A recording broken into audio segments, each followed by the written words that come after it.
It was the middle of the night when Omar arrived at the old Egyptian farm. For days, villagers had been telling stories about strange animals seen around here, some even with multiple heads. But when he walked closer, he saw that something big had been here recently. There were huge claw marks in the soft mud, and the door to the barn was hanging off its hinges. And as he got closer, he smelled the stench of decay. At first, Omar didn't believe them, but then he heard a blood-curdling scream in the night. He followed the sound and found a half-eaten carcass of a goat in front of the barn. Then he heard a slithering noise and turned to see a large snake with glowing red eyes. Finally, he burst out of the hole in the ground and into the sunlight. He could hear their footsteps pounding the ground behind him. Just when he thought he could run no faster,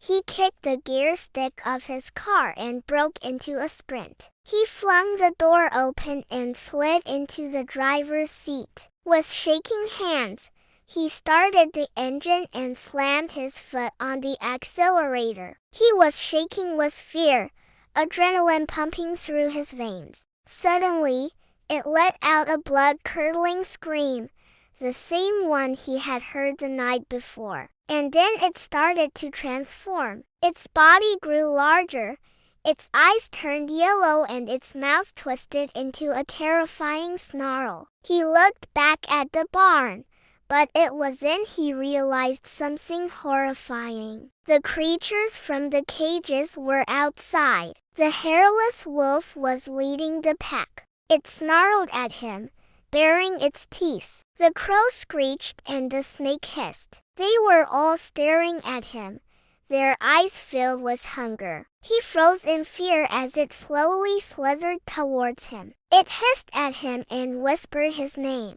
Then he saw it. Someone had painted a strange symbol on the wall using the goat's blood. He couldn't make out what they said, but they looked very old. He took out his phone and shone the light on it. It was covered with these strange hieroglyphics. He felt a chill down his spine and decided to get out of there. The sound of the wolf's distorted scream echoed in the darkness. He couldn't understand what it was saying, but it sounded like a dog growling mixed with a baby crying. So he decided to investigate. He parked his car at the side of the road and started walking towards the farm. It looked abandoned. No one had lived here for years. Then he heard it again, that blood-curdling scream. But as he was about to leave, he noticed a small hole dug out in the corner of the barn. He felt a sudden urge to check it out,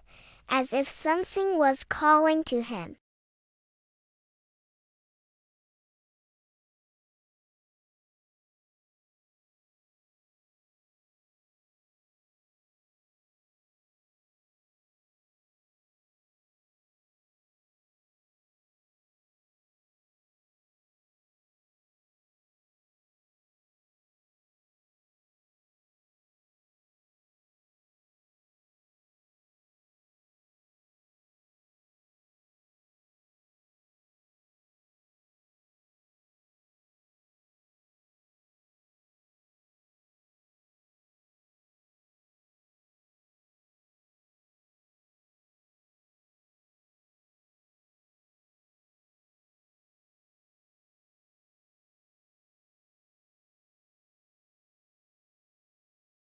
On the ground in front of it were more of those strange symbols painted in blood. And then he saw them. His eyes fell on a large wolf-like dog, but it had no hair and its eyes were completely white. It snarled at him, baring its sharp teeth. He stumbled back, knocking over a metal bucket. It made a loud clang noise and the crow flew into a frenzy, flapping its wings and squawking loudly. He ran for the exit, but the tunnel seemed to go on forever. He started running, not daring to look back. As he sped away, He glanced back and saw the wolf standing at the edge of the field, its eyes fixed on him. Just as Omar reached the safety of the main road, the screen faded to black.